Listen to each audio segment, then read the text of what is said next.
Hi friends, ఇప్పుడు నేను మీకు చూపిస్తుంది ఓల్డ్ మోడల్ రూమ్ హీటర్. ఇది జమ్మూ కాశ్మీర్ లాంటి ప్లేస్లో యూజ్ చేస్తారు.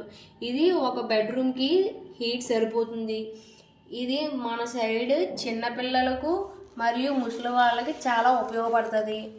అంతేకాకుండా ఇది ఇంటి దగ్గర బొగ్గుల పొయ్యిలా కూడా వాడుకోవచ్చు.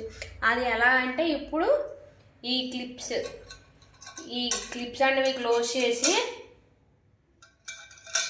దీని మీద ఒక తెప్పాలు, మీడియం సైజ్ తెప్పాలు, దీనికి బరువు మోసేంత మీడియం సైజ్ తెప్పాలను పెట్టుకొని దీని మీద పాలు, టీ అండ్ రోటీలు కూడా చేసుకోవచ్చు. ఇది వచ్చేసరికి షాక్ కొడుతుందని భయం కూడా ఏమీ ఉండదు, కరెంట్ కూడా ఎత్తవదు. ఇది వచ్చేసరికి మొత్తం కాంక్రీట్తో ఉంటుంది, ఇది ఏ ప్రాబ్లం అవ్వదు. చూడండి, ఇప్పుడైతే లైట్ ఆపేసాం. దీని నుంచి ఎంత హీట్ అన్నది పాస్ అవుతుందో మీరు రియల్గా చూడండి. మన రూఫ్ వరకు ఆ లైట్ అన్నది వస్తుంది, ఎంత హీట్ అన్నది ఉందో చూడండి. అందుకే పెద్దలు అంటారు ఓల్డ్ ఈజ్ గోల్డ్ అని.